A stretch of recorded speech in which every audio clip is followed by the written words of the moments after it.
Hey guys, welcome to the Lunge and Live podcast. Unfortunately, Rob couldn't join us today as he's recently had his second child. So we send our congratulations to him and family. But the podcast goes on, and today we have a great chat with a special guest, Sean from Upside Strength. Sean is an expert in all things conditioning, and today our conversation is all around zone 2 and low intensity training.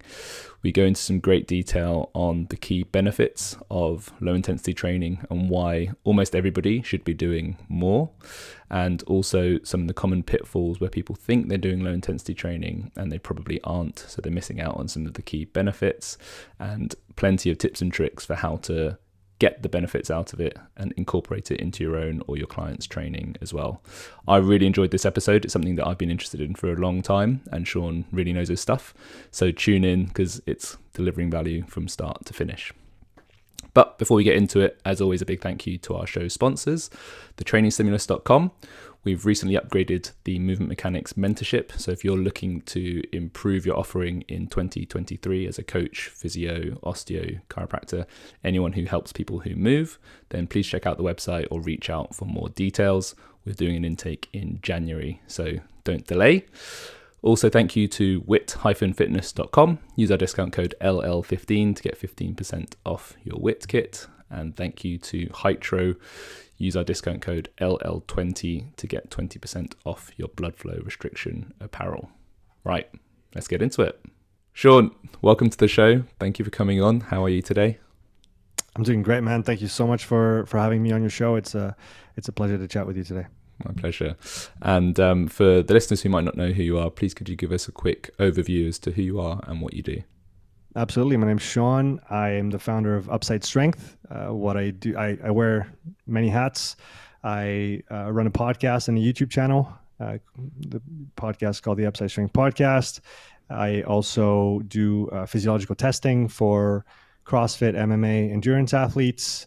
Provide some education for coaches and for athletes around training and especially conditioning. For the last couple of years, I've been focusing a lot on this. That kind of sums it up. I do a few other things, in-person seminars, workshops, work with different sporting organizations around performance and consulting. But that's the main ones to say. That's awesome. And for the listeners' context, the reason I got in touch with Sean was that he's recommended as the expert for all things heart rate based training and specifically zone 2, and I've since consumed a lot of his content around it, so I'm excited to dig into it today because I think it's one of those topics that people know is good for them, they know they should do it, but they don't really know why and they don't really know how.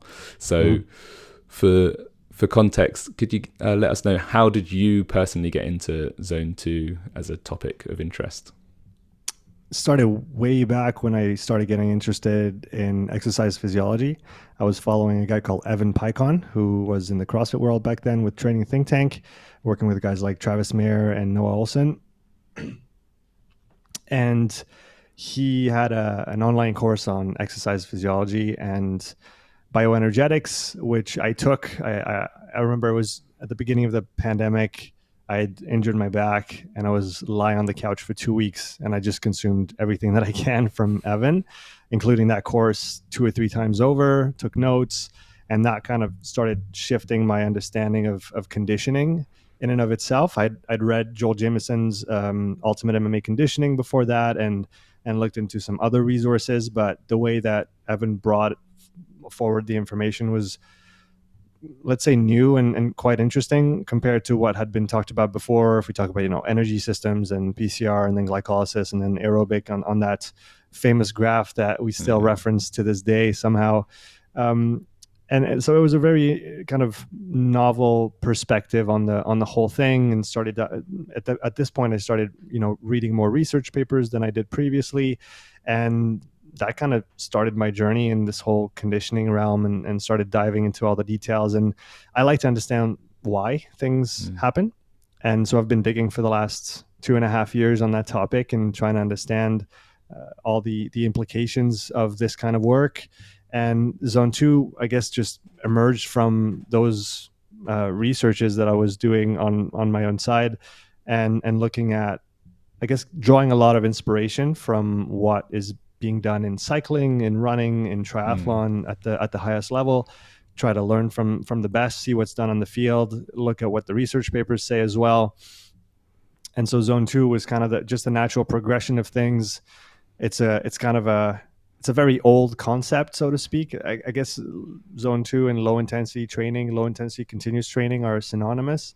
It's just the word that we use to define it, but it's the same thing, and it's nothing new under the sun. It's been done for, decades in elite sports, especially in endurance sports, and even in shorter distance. When you think about one of the biggest factors that influence performance is training volume.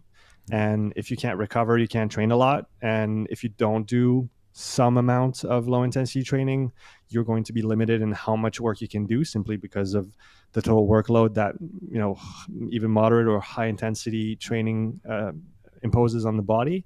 And so I guess the focus on zone 2 was just, like I said, this natural progression and trying to apply these basic principles of intensity distribution to fairly new sports, young sports like CrossFit and MMA and other ones. And I really think that this is one of the main reasons why zone 2 is kind of a popular thing now, is simply because it was not part of those sports before.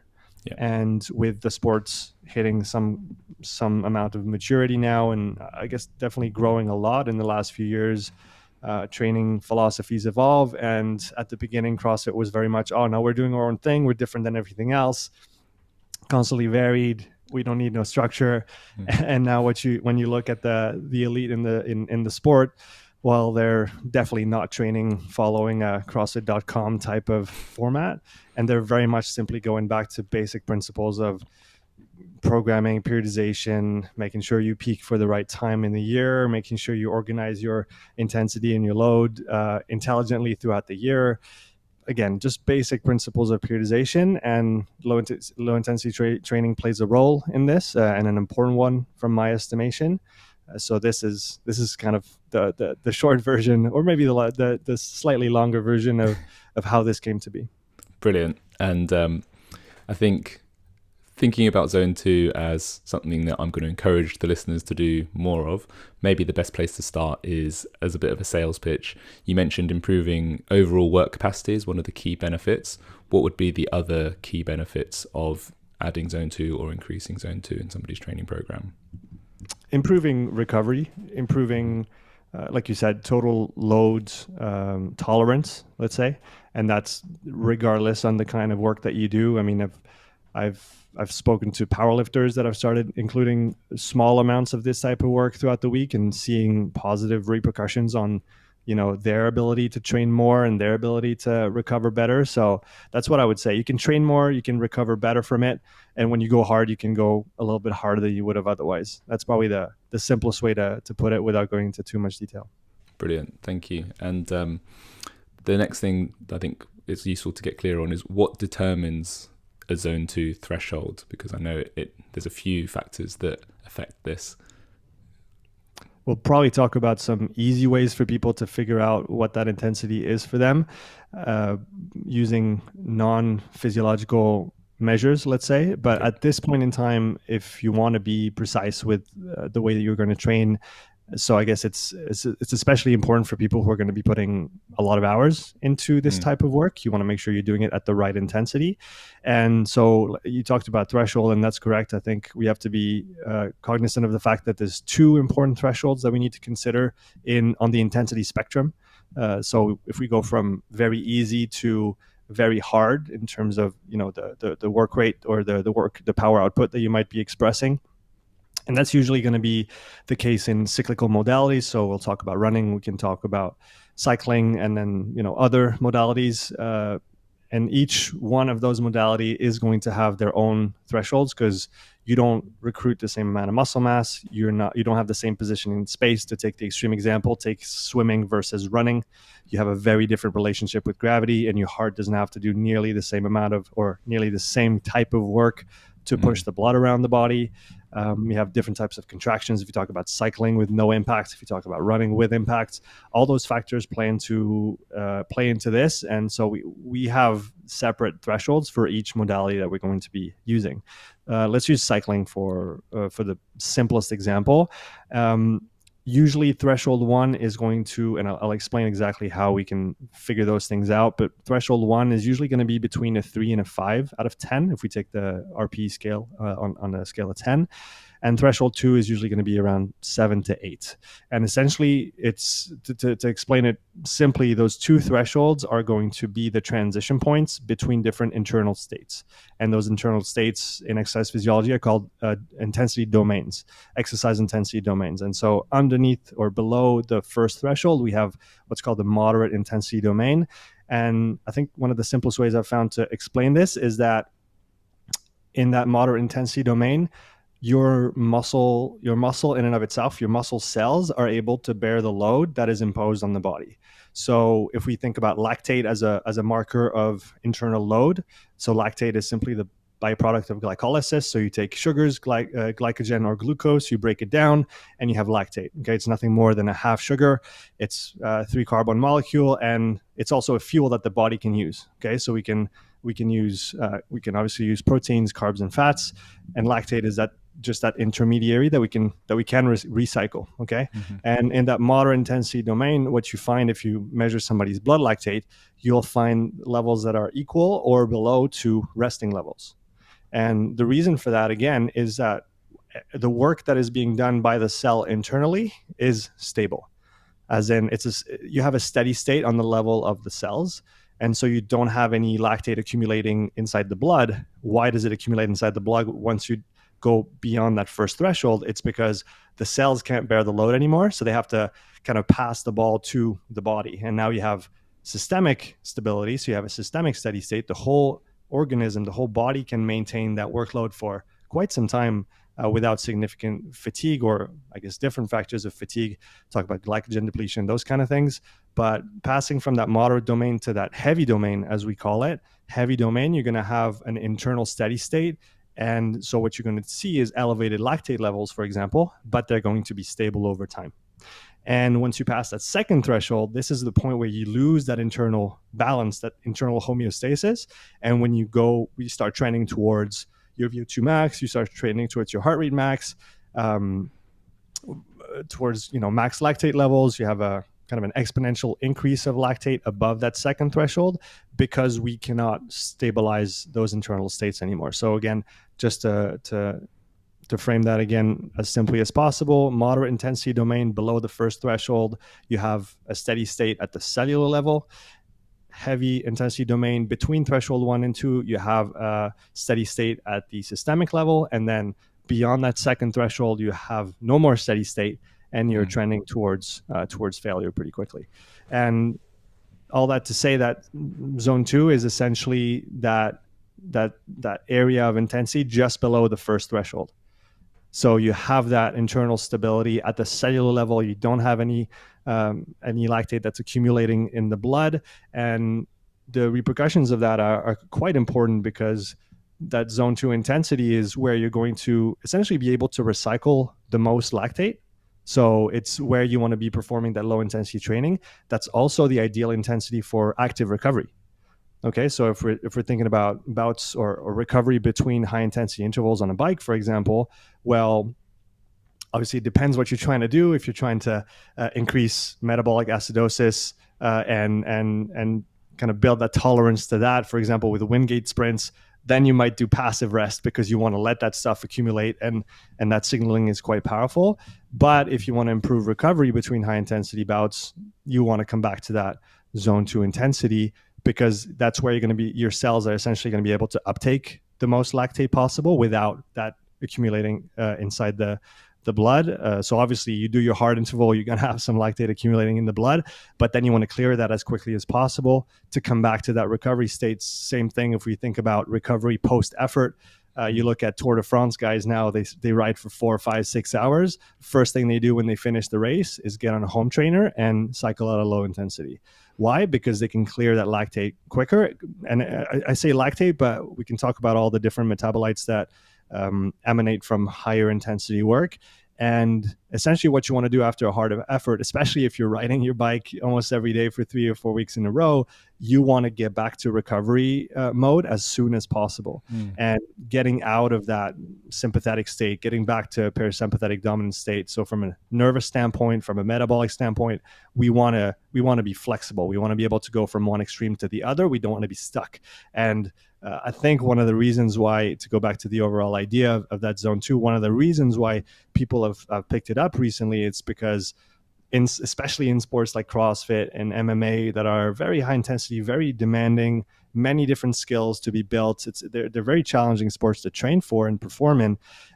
And often these people tend to lack that low intensity aspect of their training. So they're kind of stuck in that high intensity sympathetic dominant state, and that low intensity helps to counterbalance and have that develop that possibility of switching from one to the other. So yeah, to go back to your question, zone 2 is just below the first threshold, and a threshold can be measured in different ways. It could be a lactate threshold, it could be a ventilatory threshold. That's kind of the ongoing debate in exercise physiology, is which is the right one, which is the best one, which is the most exact one. It's probably never going to be answered, because we're essentially just trying to see the same phenomenon but at different levels in the organism. And in my estimation, they're all valid, as long as you use the same protocols to test and retest, and the same equipment to test and retest, and the same modality to test and retest. So in my opinion, it's got more to do with the framework that you apply to testing those things, rather than the model in and of itself, right? George Box rightly said, all models are wrong, but some are useful. Thresholds are wrong. Okay. I'm not here to say that this is the truth and this is how it works. No, it's wrong. We're trying to boil down an extremely complex system, which is the human body, into those very, very simple frameworks, because we have tiny brains and we need that simplicity to understand how things work. So they're models that are useful if they're applied properly, but they shouldn't be touted as being the truth or the reality, because they're not. Brilliant. Thank you. That's so useful, and tons of useful information there. I think I'll probably go back and listen to it again after the show. But one thing I wanted to pick up on is that, first of all, we're going to come back to the ventilatory or lactate definition of the threshold. But why is it that it has to be the local lactate versus systemic lactate? If it's still stable, a lot of people might think that because it's stable and you can manage it on a systemic level, that's also kind of steady state / easy. So why are we so focused on the local lactate? Yeah, it's so we can't measure local lactate. So we do measure systemic lactate, but essentially if you take let's say a blood sample and the lactate sample at a 1 out of 10, 2 out of 10, 3 out of 10 on the RPE scale, to use that scale instead of watts, because obviously the watts are going to change from one person to the next. If you take the watts of an elite cyclist, they're not the same as somebody getting off the couch.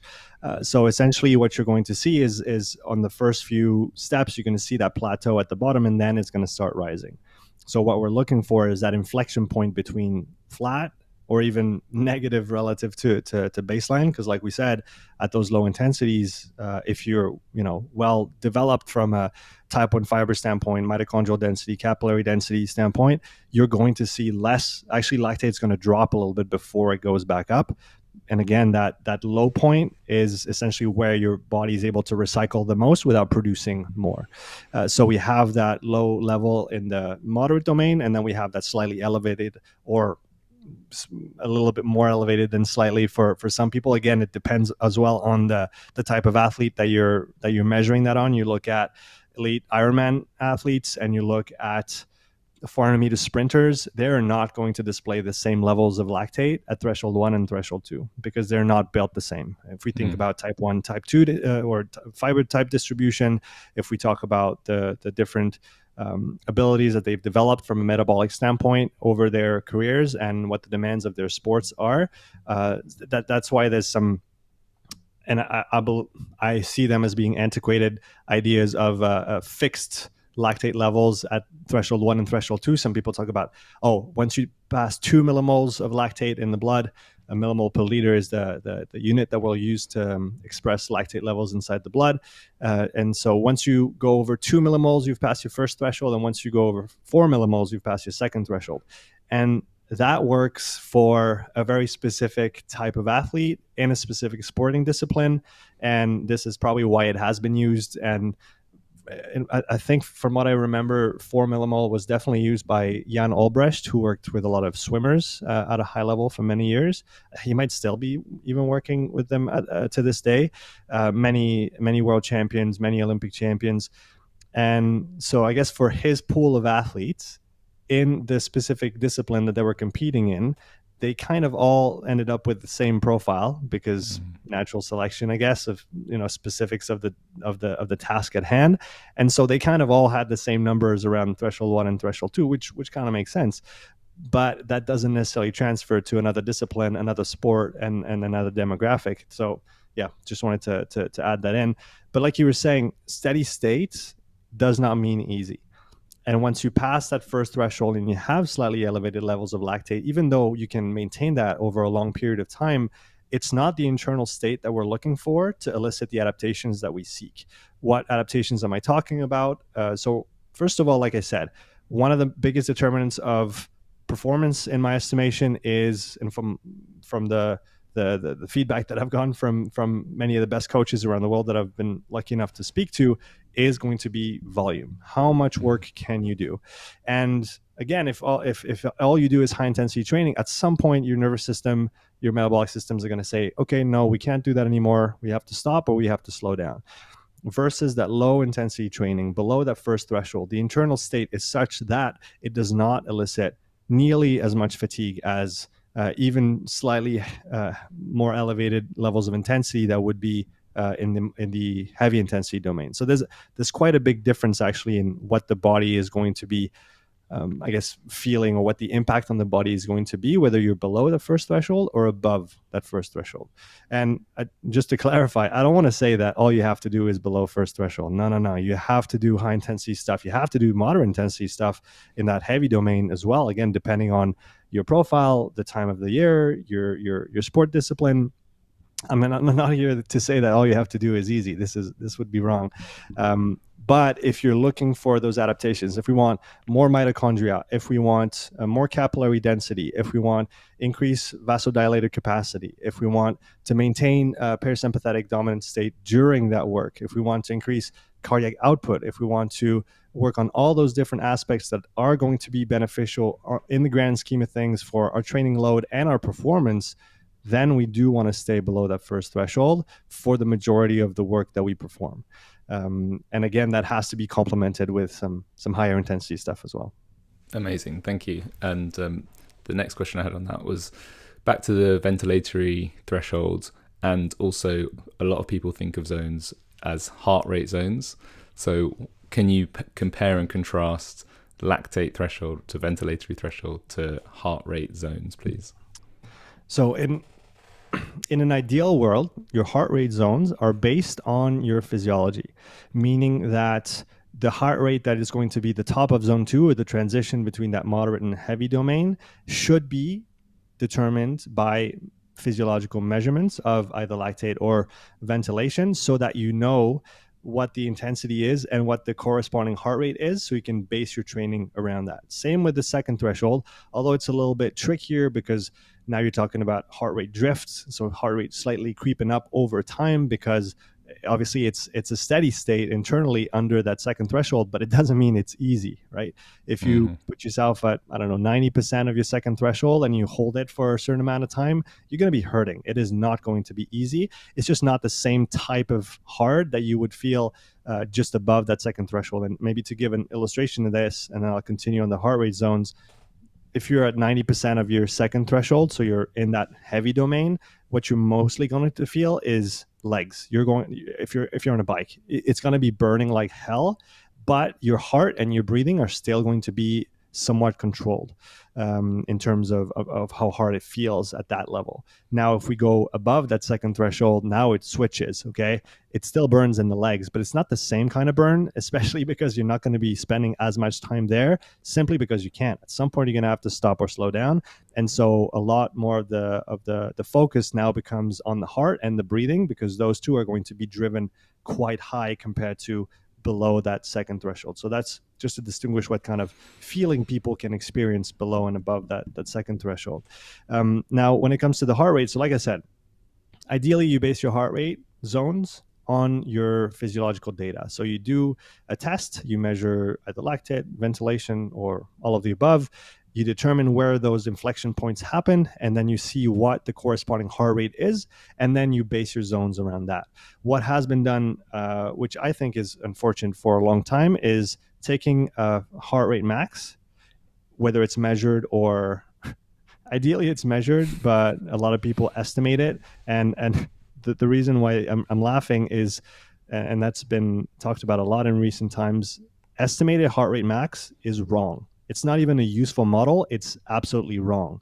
The reason being is that the truth behind the whole 220 minus your age is it's about 220 minus your age plus minus 15 beats.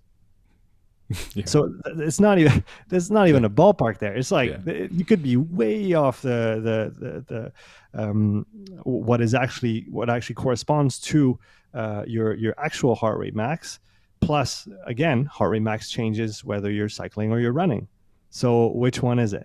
220 minus your age, is that your cycling heart rate max? Is that your running heart rate max? We don't talk about those things, right? So heart rate max cannot be estimated properly. You have to push yourself and then reach a high heart rate, and you can use that as your heart rate max. And that's even if heart rate max is an interesting starting point for those zones, because like you said, usually we talk about heart rate zones as being separate from those physiological thresholds, right? Because, and again, going back just to make sure it's clear, we measure physiology, we determine threshold 1 and 2, and then we break down those 3 intensity domains into usually 5 zones, and that gives us our model to then plan training a little bit more precisely. The problem with using the max heart rate, whether it's, and I don't think that doing it I'm going to measure my max heart rate and then I'm going to take 70% of this to determine my zone 2, zone 3 transition, that's just as problematic as the 220 minus your age, because, and I've measured enough people to say that what I found at threshold 1, for example, because that's the one that's usually referred to when we talk about, okay, take 220 minus your age and then you take 70%, and that's your heart rate at the top of zone 2. So you want to stay below that to do your low intensity, right? Well, I've measured between 55 and 85% of heart rate max at threshold 1, depending on the athletes that I had in front of me, right? So again, it's not 70 is the average, sure, but it's way off for some people. So for some people, you might be way underestimating it or overestimating it.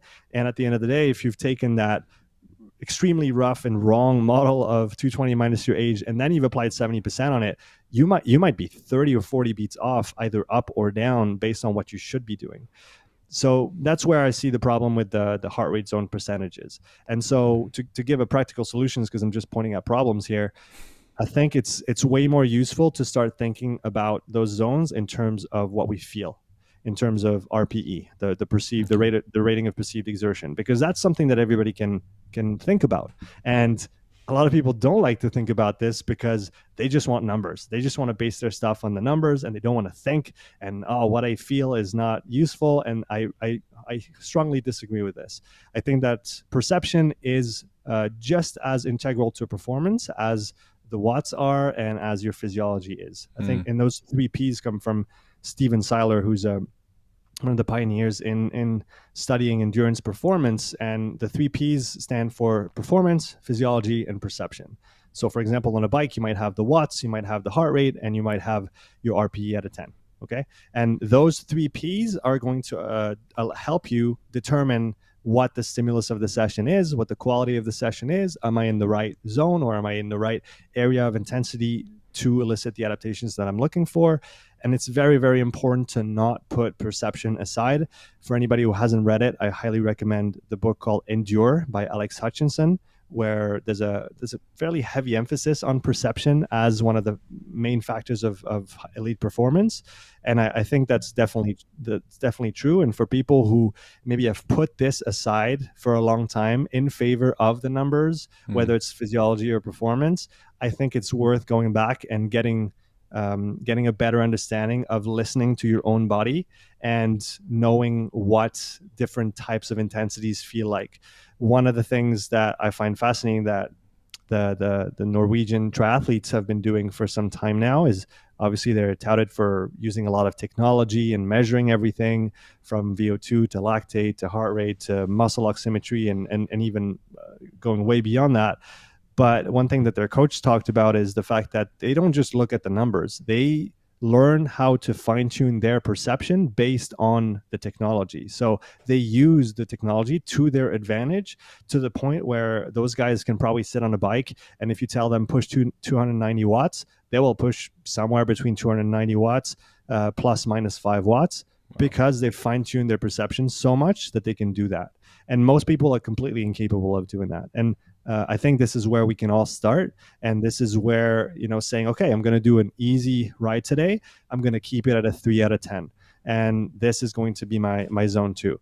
And again, it's very hard to know exactly where that inflection point is between that zone 2 and that zone 3 without the physiological measurements. But you can usually feel it. Hey, I have a bit of tingling in my legs. Essentially, you should feel better at the end than you did at the start. If you feel like there's a bit of fatigue there, it's not hard, and most people are used to going very hard, and they have a very hard time going easy and actually feeling what easy is like. If you feel like you wasted your time, you did a great job. That's probably the best way I can put it. So if you feel like it was a productive hour or hour and a half or however many minutes you're doing, you probably went too hard. That's probably my best way of putting it. So I'll usually use 2 or 3 as a zone 2 prescription on the 10 RPE scale.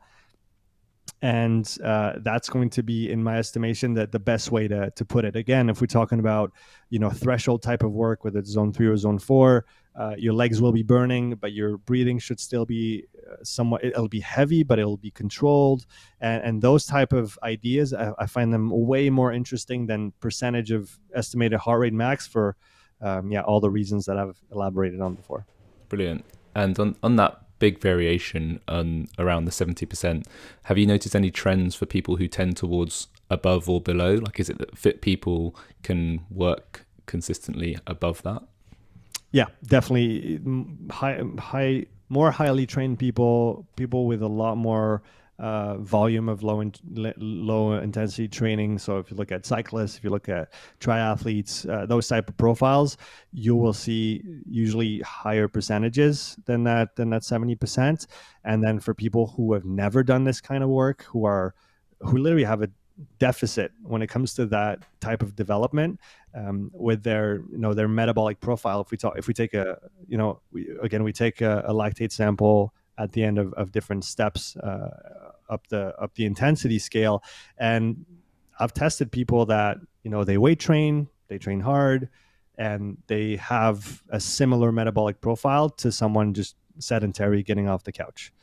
So just because you can do hard work and lift some weights does not mean that you're metabolically healthy or that you've developed that aspect of your physiology to any extent. And it's usually in those profiles that you'll see fairly low percentage of heart rate max at that first threshold, which also means that when I'm going to prescribe that work for them, they're going to be very low at probably intensities they've never used before. And I think the way to turn that into a positive is to think that, well, if I've never worked on something, I'm going to have a bigger potential for improvement in that area. So I'm going to make faster and bigger gains off the bat simply by doing it. And then obviously you're going to get confronted to, okay, now I've adapted to it. Accommodation comes into play. Now I have to do more to get more out of it. But in the first 2 or 3 months, even 6 months, if you haven't done something, if you work with someone and they've never weight trained, The first year, the first 2 years are just gravy because they've never done it. So they're going to get a good stimulus out of it, and they're going to adapt, and they're going to improve, and it's going to be easy. And that's, I think, how we should frame it, is that if you've never done it, it's going to be very easy at first, but it's also going to yield a lot of positive adaptations, and it's going to have a big positive impact on everything that you do. And obviously in 6 months, in a year, in 2 years, when it starts, to plateau in that regard, and you have to start doing more to get more, it might be a different conversation. But for most people, you can get so much out of it at the beginning just because you've never done it before. That's brilliant. And you just made me think of a scenario that I think is quite common, that somebody wants to go out for an easy jog. They want to do like a zone 2 run, in air quotes, and they struggle to keep their heart rate down. How would you go about determining whether they are fit so they can actually hold a high heart rate, or they're actually just not very able to stay in that low intensity zone? What's the detective work you do there? Most people are not in good shape enough running wise to actually be continuously running in zone 2. Most people that I've tested, elite level runners, and their threshold one is around 14 kilometers per hour. I was testing some regional runners here a couple weeks ago, and the best ones in the group and they're between 4 and 5,000 meter competitors. They have a threshold one around 14 kilometers per hour. So they can be at 13 kilometers per hour, and they're just jogging. They're so their heart rate is already high, right? But they're at baseline levels of lactate, and they can keep that for an hour and a half and more if they want to. For most people that I've tested that are not competitive runners, that's their second threshold. So when they get to 13 or 14, that's when they start blowing up and they have to slow down or stop. And those people's first threshold might be around 10 kilometers per hour, between 9 and 11 usually. And that's a pretty slow jog, right? If you're 9 or below, that's quite slow. So one way to figure out if you're in the right zone, quote unquote, would be to look at your heart rate over a continuous effort for 45 to 60 minutes. If you see your heart rate creeping up throughout the session, you're probably too high. You should see a fairly flat trend in heart rate. So if between minute 10 and minute 50, let's say, you've increased your heart rate more than 5 beats, and you see that continuous trend going up, you're probably going a little bit too fast. And that's one easy way to kind of visually see and test yourself. And for most people that either are not trained in running or haven't done enough running in the past, what I'll start with is simply some walk-run intervals. So you'll jog for 2 minutes, you'll walk for 1. You'll jog for 2, you'll walk for 1. You do that for 30 to 45 minutes, you go home. The next day, or a couple of days later, you do the same thing. The following week, you do 3 minutes jog, 1 minute off, 3 minutes jog, 1 minute off, and you continue doing that. And you can have a very simple linear progression of those type of intervals over weeks, honestly, and build up tolerance, build up volume. One of the things that I see as well is a lot of people simply getting hurt from doing too much running off the bat and too much intensity, simply because their bodies are not ready for it. Their feet aren't strong enough. The lower leg isn't conditioned well enough. They don't have that foundation to then do their foundation baseline work. And that's often something that we forget. So work on your feet, work on your calves, work on your quads. Every step that you take running is an impact. And if your structures aren't trained to absorb that, you're going to probably pay the price at some point. So don't neglect the foundations, and then don't hesitate to alternate walking and running at the beginning. And if it feels too slow, again, you're probably doing it right. Brilliant. And you mentioned earlier that in running, because it's a different type of muscle contraction compared to cycling, is that sort of an occlusion effect from the impact and tightening of the legs? What's going on that makes it harder than cycling? So you have the body's position in space first and foremost, where you're upright, and that alone, if you test yourself, if you just look at your resting heart rate, lying down, sitting down, and standing, you're going to see 3 different heart rates, and that's the first starting point. And then you're going to magnify this or amplify this by the fact that now you're bouncing up and down. Okay. And like you said, yeah, you got the muscles contracting, and the type of contractions, the elastic nature of running is quite different than cycling as well. So I'd probably say that you can maintain better blood flow cycling than running simply because of the nature of the contractions. But maybe that's wrong. Maybe 50% confidence on that statement. But that's definitely a second part of it. And then again, the amount of muscle mass that is recruited while running is higher than in cycling, and so your heart's going to have to work a little bit harder to accommodate that. And I think those are the three primary factors that have that influence on the difference in heart rate between cycling and running effort. And yeah, it's not uncommon to see quite high heart rates off the bat, even for, again, especially for trained runners, but they'll be able to maintain that internal steady state at 170, 160, 170 beats per minute, whereas most people are already, tapping out at those intensities.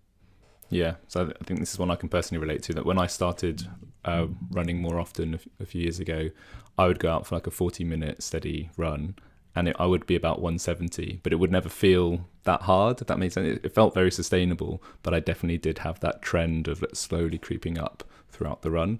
So even though it didn't feel fast and it didn't feel that taxing, I know for a fact, I was not one of those fit elite runners by any stretch of the imagination. So now I know that was not zone 2, it wasn't low intensity.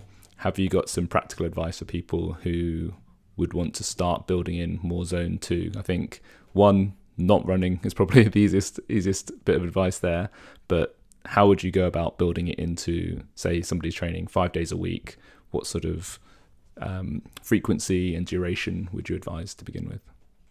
I wouldn't change much to anybody's training regimen right off the bat. What I would do is just have an honest look at what you're doing. And if you're training 5 days a week in either running or cycling, to take a very simple example, I would just think about, okay, 3 to 4 of those days, I'm going to make much easier than they currently are. And then on the other 2, I'm actually going to really go for it. And I think simply polarizing our approach a little bit more. And when I say polarized, I don't mean polarized training as in most of it's super easy and then a little bit super hard. There can definitely be a middle ground. I don't think that heavy intensity domain work, so threshold work, is bad in any sense at all. I think this whole debate for those who have heard it, the whole polarized versus pyramidal distribution of intensity is kind of a moot point, because again, depending on what event you're competing in, depending on the type of year, depending on what you need as an athlete at that point in time, or what your strengths and weaknesses are, you might need one or the other, or a bit of both, just organized intelligently. So I think it's important to see that all those things are tools, and that we just have to use them at the right time for the right stimulus. So when I mean polarize, I just mean in terms of effort. Polarize your week in terms of effort. So if you have 5 days a week to train and you're focusing on endurance disciplines, I would say at least 3 of those days should be easy, below 4 or 5 out of 10. And then you can have 2 where you go to town, and that might be you go to town on a 7 out of 10, but you just hold it for a lot longer than you would hold, a 9 out of 10 on some VO2 max intervals or something like that. So that would be my first piece of advice. Don't change anything you're doing. Just think critically about how you distribute your intensity throughout the week, and then reduce the gauge on most of the sessions. And then what you've taken out of some, you're going to put back into the really heavy hitters. And the effect is going to be even more interesting, because now you're actually fresh when you push, rather than just being tired all the time and thinking you're at 100%, but you're actually at 70 every single day because you're pushing every day. Awesome. And a lot of our listeners are also CrossFit or functional fitness competitors or enthusiasts. How would you advise building it into a more mixed modal training program? Because they've got so many other things that they have to tick, so many boxes that they have to tick in a week. How do they squeeze in this low intensity stuff? Yeah, I work with a lot of CrossFitters, and they're fantastic folks, and they love their craft. So first thing I would say is, since you're showing up early at the gym and you're leaving late before and after every one of your training sessions, instead of sitting around, sit on a bike, and then do 15, 20 minutes before your warm up. So say you have a weightlifting session, plus we're getting to the winter now, it's cold. So do your half hour of, or do 20 minutes of easy cycling, and then get into your specific warm up, and then get your session done, and then do your stretching. And then instead of sitting around, sit on a bike again for 20 to 30 minutes. And you do that 2 or 3 times a week. That's already a couple hours of work of low intensity that you weren't putting in before without changing anything to your routine. That would be my first recommendation. And then if you can spare some time once a week to do one longer session, start with 45 to 60 minutes. And I think it's really not popular yet in CrossFit circles, but I think we're going to see longer and longer sessions start accumulating over time. And it doesn't have to be multiple times a week. It doesn't even have to be every single week. But I think that starting to building those longer efforts, building in that durability, we definitely have to start thinking of CrossFit as an endurance sport, because when your competition is over 3 days and includes 10 max effort workouts, it is not a high intensity. It is a high intensity sport. It's just spread out over 3 days, and you could be the best on day one. If you can't recover between events, come Sunday, there's nobody there, and you wonder what happened. Well, again, if you can increase your work capacity, if you can work more, have better quality training, recover faster. And I've heard the feedback that I've gotten from the athletes that I work with has been tremendous, even to the level of transitions between different exercises inside a competitive setting. So going from your overhead lunges to jumping on the eco bike, you might have 5 seconds or 10 seconds to catch your breath. And I've heard many people say, well, you know what, I feel so much better recovering between exercises now. So I think what's interesting is that kind of work applies on it's kind of fractal. It applies at all levels. Whether it's between 2 exercises, you have 5 seconds to recover, you're going to do better. Between sessions on the same training day, you're going to recover better. Between 2 training days, you're going to recover better. Over 1 week to the next, you're going to recover better. So I think it's extremely important and interesting, especially as the sport develops, and especially, like you said, so many skills to work on. And I have the most amount of respect for those CrossFit competitors, MMA competitors that are dedicated to learning all those skills day in and day out. And so I can definitely understand the resistance to adding more work, and especially work that is general. But I definitely think this is why it's so interesting and important for CrossFitters, because as the sport has evolved over the years, and I think it's interesting to go back to the history of CrossFit. CrossFit started as general physical preparation. It started at GPP for law enforcement people, for other types of sports. And GPP is at the base of the pyramid, and then you build on the specifics, and then you build on the competitive sport. The issue is that, or the issue in that context, CrossFit as a sport is not an issue in my opinion, but it did transition from being GPP to being the sport at the top of the pyramid.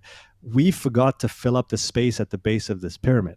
We don't have GPP anymore for CrossFitters. So now over time, it's just been organic, and they've started doing structured strength work and starting including hypertrophy work because their elbows were hurting, because, they were doing all those compound lifts and doing no isolation, and they saw that it wasn't enough. And now they're going to basic, strict gymnastic progressions. And it's just a matter of time before people jump on the bandwagon of, okay, we also have to structure our work on the ergs and our conditioning work, and it's going to transfer into everything else, because that's the purpose of general work. It transfers to all the specific. So and again, it's hard to think, well, I need to do specific work, or I need to do general work, while all the time I've got so much specific work to focus on and develop. So I understand the difficulty, but I also think that's one of the greatest opportunities currently for people in the sport that are not performing this type of work.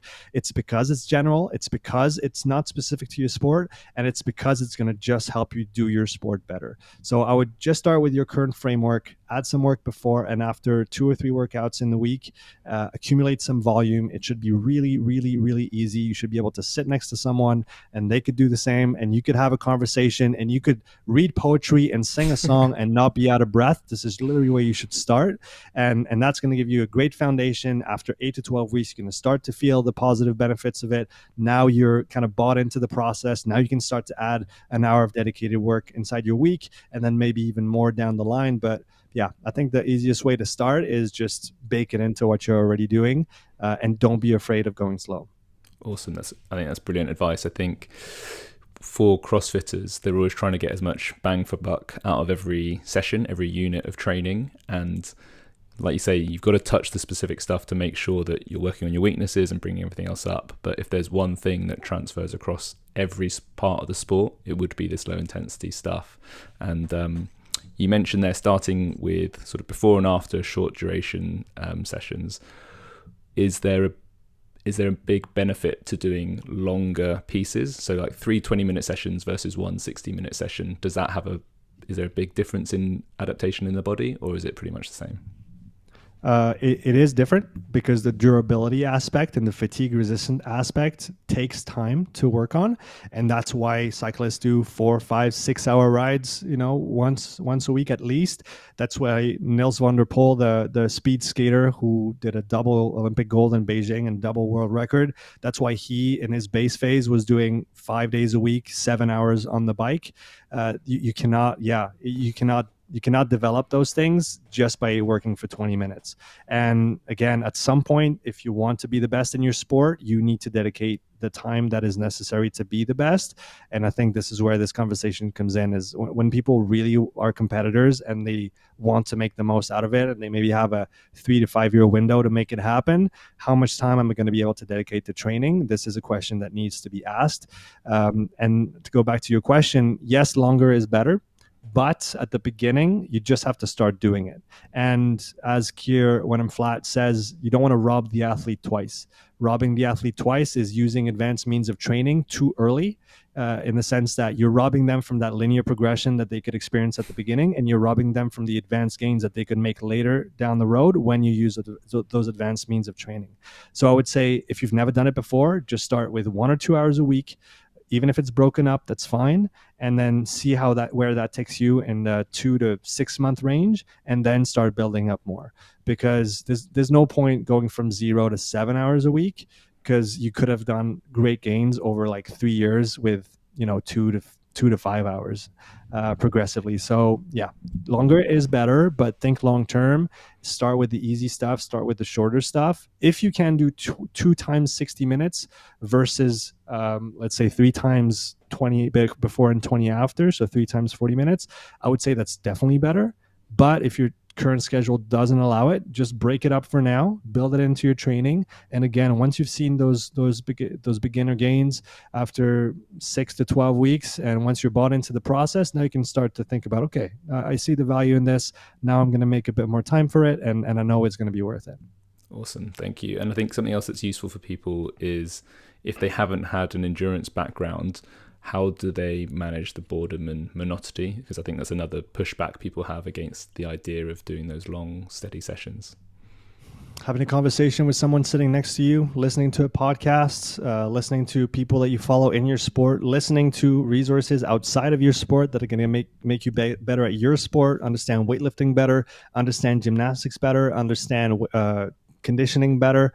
If you want to be the best at your sport, this is what you can do. Or alternatively, just listen to something else. Listen to Neil deGrasse Tyson talk about the stars, or listen to this great podcast. I mean, there's so many things now that we can do, or just use it as your downtime, and then turn all the devices off, and then just spend some time with yourself inside your head. And I know people don't like to do this, and I have a hard time doing it as well. I'm the first to say that, but I think it is beneficial. So no matter what, there's something to be done, whether it's inside your own head, talking to someone next to you, listening to some great pieces of information that can help you down the line. I think they're all valid.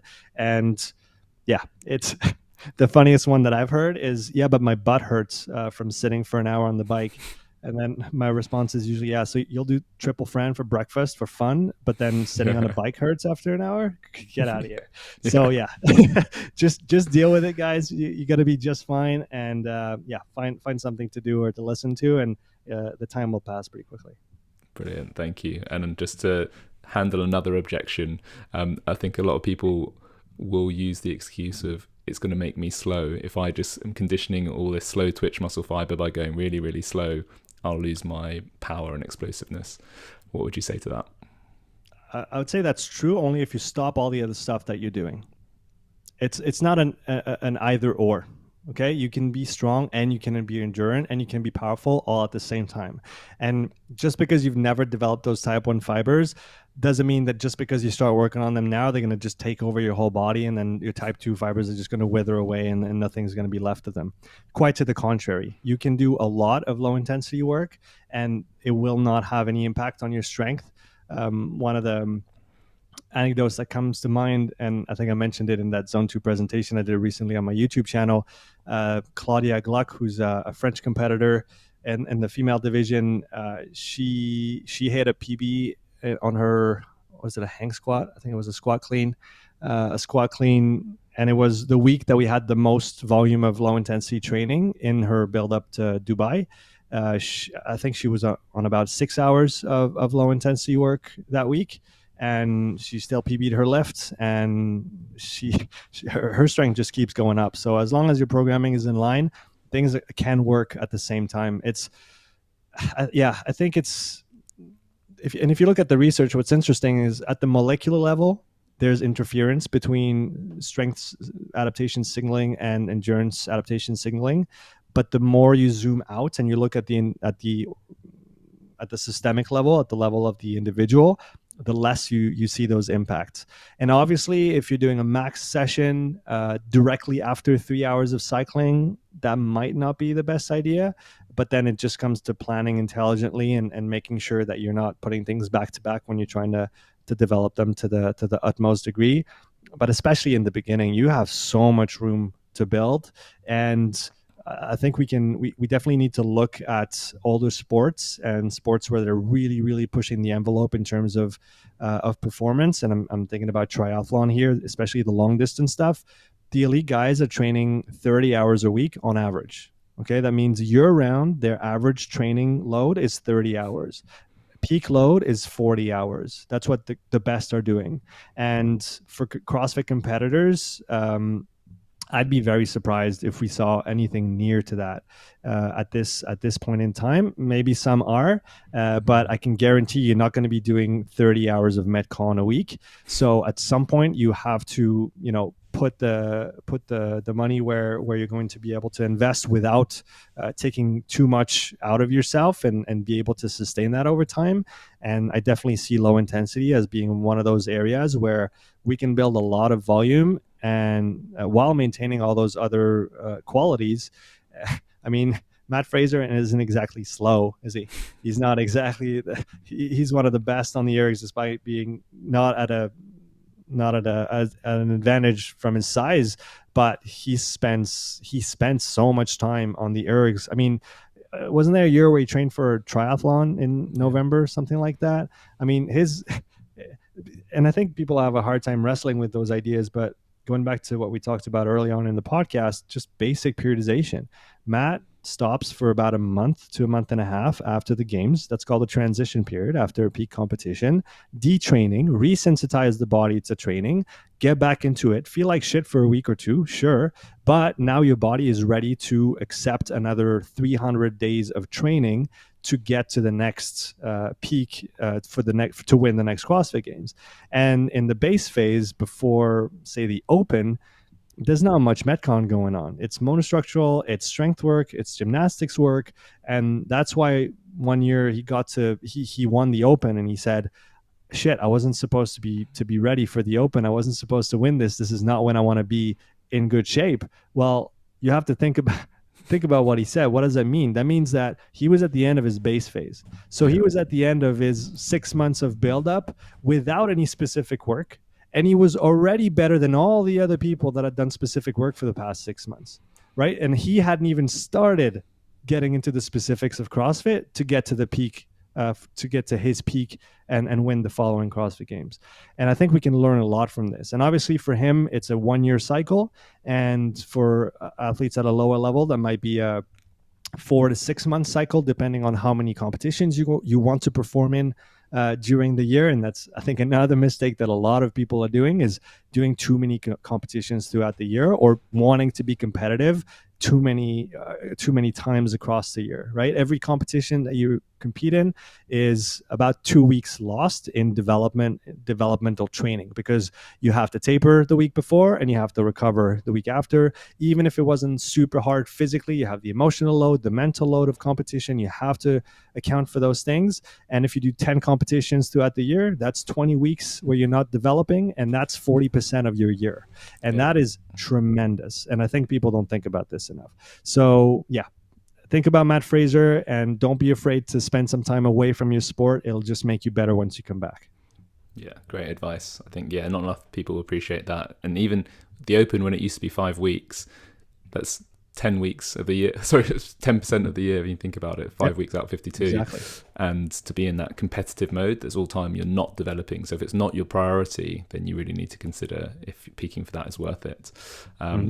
While we're on the theme of CrossFit, there's one more question I wanted to ask you. And I heard you say something around using mixed modal means, or even like switching ergs for your zone 2 work, and why that's not the best idea. Please, could you elaborate on that for us? So first of all, before I even go into the mixed modal thing, I think that, at least from my perspective, the bike and the run are the 2 best ways to get in some quality, low intensity training for CrossFitters at this point in time.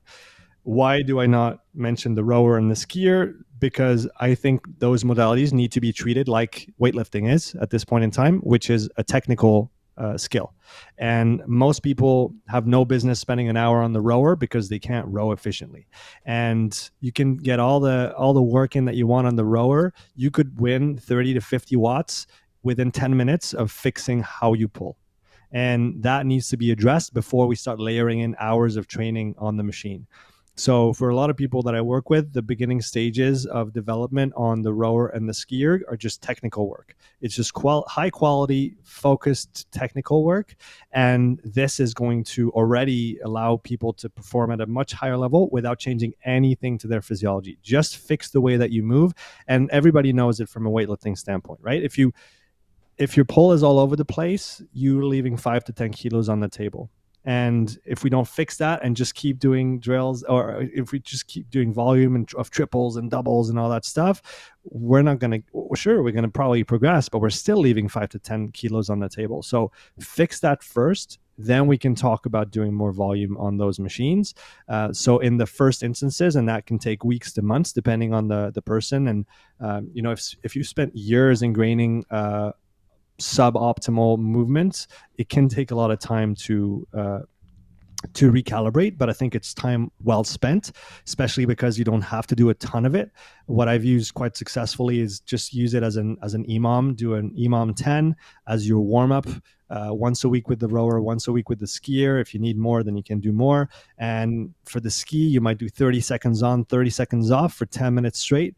On the odd minutes, you might just do the catch. So just learning how to catch tension with the ski, because that's, again, technically one of the most important parts of the stroke.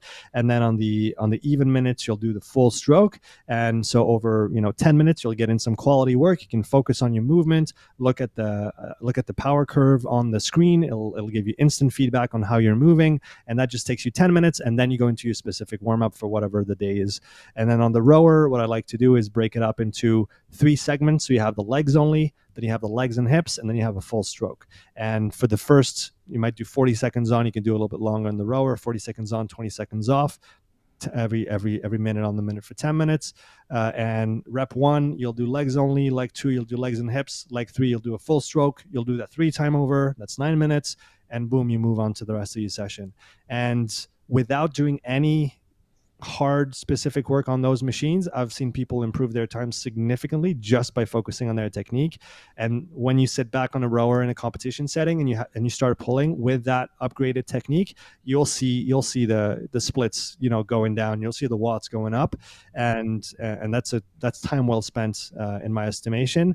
And so switching from one modality to the next, to get back to your original question, I don't love it, especially at first, simply because one of the most important adaptations we're looking for is going to be developing capillary density. And you have to think about it like a river. If you think about the Amazon River, like a picture from high above in the sky, looking down, what you see is all those streams that have kind of cut through the earth and are flowing towards the ocean. And this is kind of what we want to be happening inside our bodies with that constant blood flow. And if all you do is stop and occlude that blood flow with a lunge or with a heavier movement, or switching to from lower body to upper body, so now your brain has to redirect blood flow from your legs to your arms, so that you have vasoconstriction, vasodilation going on all over the place. This is just suboptimal, especially in the beginning stages, to get those adaptations. There's a reason why cyclists spend so much time on the bike, and it's to get all those adaptations to happen. And if we just use boredom as an excuse, and every 3 minutes we want to switch position because we can't do one thing for 30 minutes straight, I think we have bigger problems than trying to be performant in our sport. So yeah, I would advise against it, especially at the beginning. Now I think once you've accumulated some quality work, once you're proficient on the other ergs, I think I've got nothing against it. Claudia just did her long session of the week today, and so that it was a circuit between the different ergs, but she's built in the prerequisites. She's done the foundational work. So I just wouldn't jump the gun and try to do everything at once. I would probably switch that framework from general, which is the run and the bike, and then specific, which is the rower and the skier, and use those specific modalities as technical modalities, work on our technique, and then down the line we can start including them. But yeah, spending an hour pulling on a rower and degrading your technique is definitely not the best way to do your low intensity training. How about the assault bike for getting the capillarization in the upper body as well? Is that a good idea? I think there's a place for it.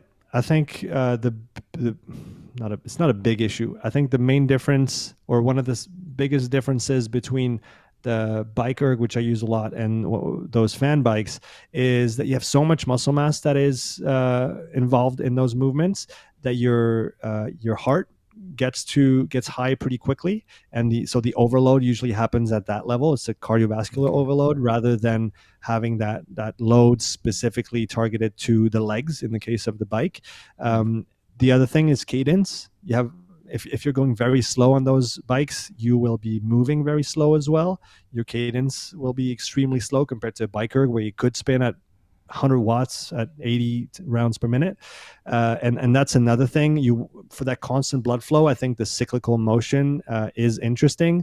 There's the coordination aspect also of working at higher cadences. And going back to one of the things I said before, work on the modalities that you haven't worked on until now. And the bike is a fantastic tool. It's usually now in most CrossFit gyms. It's accessible, and it's precisely because you haven't used the bike up until now that you should use it more in the coming weeks and months. And that's why you're going to get better adaptations from it. I definitely think that for bigger people, heavier people, using those fan bikes can be a good means of conditioning. But unless you have a really good level of conditioning to begin with, like the examples that come to mind are guys like Sam Locke, who was the prior world champion or world record holder on the 1,000-meter indoor rower, and spoke to a guy called Vincent, who's he's the French champion, masters champion in the 500 meter. So those guys, they're 100 kilo plus, 110, 120 kilo guys, and they have insane conditioning from their years of training. Sam was an Olympian with Australia in the 8. And so he's done the work in terms of the low intensity, and he can hold 200, 250, maybe even more watts at low intensity on the fan bike, but most people can't. So that's where I have a little bit of reservation regarding the fan bikes, especially in the beginning stages. But again, I'm not here to say that some are good, some are bad. I just think there's context to be applied.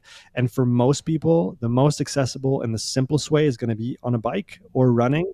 And because people have a hard time regulating their intensity running, I'll usually put them on the bike because it's low impact. You can do a lot of it without having any negative impact on the rest of your training.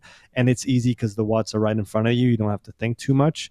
So this is kind of where my bias lies in terms of which tools to use. But definitely don't want to, put it across that any of them are bad for any reason. That makes a lot of sense. And sorry, I've just got one more question if you've got time. Yeah. On the local fatigue component and versus systemic fatigue for the assault bike, would it be? I remember Matt Fraser using one of those old school hand wheels to build upper body endurance. Would that be the strategy if, say, for a CrossFitter, they want to be enduring full body compared to a cyclist where actually it's mainly in the legs? Is there a strong business case for doing some hands-only assault bike or something where you can get into that zone too with just local upper body fatigue? Yeah, I think you're definitely onto something. That's I'm actually working on a little modification kit for the bike erg to turn it into a grinder, which is kind of the upper body cycling tool that some use. I actually work with two of the guys who are on the Seale GP boat, the Swiss team. So they cycle with their arms day in and day out. This is kind of their job, and I can see this becoming a thing in CrossFit as the years advance. There's a reason why ex-swimmers have incredible gymnastic endurance and upper body endurance in CrossFit. It's because they've put in the hours and the hundreds and the thousands of hours conditioning their upper bodies for it. So I definitely think that this is something important for CrossFitters. The only issue that I see currently is that there is no good means to develop that, and the Techno Gym grinder is not about to make its way into a CrossFit gym, especially because it's more expensive than an air runner at this point. But again, I think you can modify a bike with a couple intelligent pieces to make it into a grinder, and I'm working on that, and I think we'll see this more and more, especially for people that need more of that upper body conditioning, that don't have a background in upper body dominant sports. The issues that I see with the air bike is the same as I mentioned previously.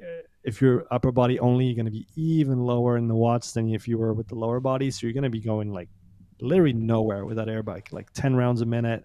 And at the end of the day, is it going to be the most stimulating work? I know I talked about this before, listened to a podcast, but I don't know if it's even that productive at this point in time. The ski, I mentioned the technical difficulties. The ski, in my opinion, is much more technical than the rower even. And as such requires quite a bit of work to be doing that work in a steady state. I definitely see a benefit now for people that have access to it, or in the future when it's more developed for those hand cranks. But it's just not a tool that's currently available. But I definitely see it as being the two big things, if I had to guess. So that's my kind of guess for the coming years. Much longer workouts, once a week, once every 2 weeks, is one thing that I think we're going to start seeing more and more. And then that upper body grinder type motion, and whether it's adapted from a bike, whether somebody comes out with an accessible version, whether people invest into a grinder. I don't recommend it. Those Techno Gym pieces, from my experience, are not the best. Something's gonna give, and people are gonna start go into this, because if you haven't done 5 to 10 years of an upper body dominant sport before you came into CrossFit, and you're competing against those folks, you're going to be at a deficit, and I think getting into volume one way or another is going to be beneficial. So I would say you're 100% right. I just don't see a very good option at this point in time to be dedicating that much time. Plus, your lower body also plays a role in everything upper body when it comes to recycle. We talked about lactate, and we talked about recycling those metabolites. Your lower body helps your upper body when you're doing upper body stuff, right? That lactate that is, say, produced in your arms, and that does get shuttled into your bloodstream because there's too much around to be handled by the muscles themselves. Those are going to go to the liver. Those are going to go to the non-evolved muscles, and those non-evolved muscles are going to play a very important role in supporting that upper body work. So I'd say in the meantime, either go learn how to swim, because that's even more technical than the skier. Go learn how to swim with a swim coach, and then spend some time in the pool. That's probably going to do a lot of good for your upper body endurance. But besides that, develop that lower body stuff for now, and then once we have better means of training our upper bodies cyclically with very little technical involvement, then we can probably come back to it. How does that compare to just doing like super high rep light sets of doing like super easy ring rows or super easy pushing? Like if you could do something for 50, 100, 200 reps, because it's that Yeah, easy. 100%. I think that's also an area where there's not enough being done, and I think people could get more out of their training if they did a little bit more of this. And I'm the boring guy, right? I come back with my zone 2 and my fucking 100 rep sets on a ring row, but but again, it's, you want to be good at every point on the range. And if you're only training the short stuff and the medium stuff and you're not doing any of the long stuff, you're just missing the boat on one aspect of your development. So no, I think you're 100% right. I think the longer cyclical stuff for the conditioning, and then the high rep, very low resistance stuff for other movements could definitely do a great job of that. And I wouldn't be surprised of seeing some very positive results with those kind of approaches. Great. Yeah, it's something I've been throwing in for a little while now. They're just like, 100 ring row buyout type thing, but you have to do it unbroken and make it easy enough to do so. And I think for pulling endurance, it's also obviously improves vascularity. A lot of people enjoy that benefit, 100%. but it has a performance benefit at the same time. So I think that's really cool. Great, Sean, that's been absolutely awesome. Some fascinating insight there, and I think the listeners will get so much value out of it. So thank you so much for your time. You mentioned your Zone 2 YouTube video. I watched that and I highly recommend it to everybody else. Could you tell us where to find it and your other links, please? Sure, man. First of all, thanks for having me on. It was great. I've spoken about those topics a lot in French recently, and it was one of the first times I was able to elaborate that much in English. So I appreciate the opportunity. So my YouTube channel is Upside Strength, and I've got both French and English content. More French than English at this point, but I'm trying to rectify this in the coming months with a lot more content coming out in both languages. Upside Strength podcast, wherever you listen to your podcast, whether it's YouTube, Spotify, Apple Podcasts, both French and English as well, depending on the guest. And I guess that's the main places to find me. I'm on Instagram as well, upside_strength, if you want to see some shorter stuff, but that's a lot of French as well. So I'd say YouTube and podcast are the two best places for English listeners. Brilliant. Thanks again for your time, Sean. And we'll catch you soon. It was a pleasure, man. What an episode. Thanks again, Sean, for coming on. I think in this day and age where high intensity exercise is so glamorized, a lot of us are missing out on the benefits of lower intensity exercise, which ironically support and help our higher intensity output. So hopefully you've taken some inspiration and are looking to incorporate some of his messages into your own training. But as always, thank you very much for listening if you've got this far. And we're always appreciative if you can share, like, subscribe on all the platforms, YouTube, Spotify, Apple Podcasts, anywhere you'd like to. And a review and 5-star rating is always highly appreciated. Thanks very much, guys, and we'll speak to you next week.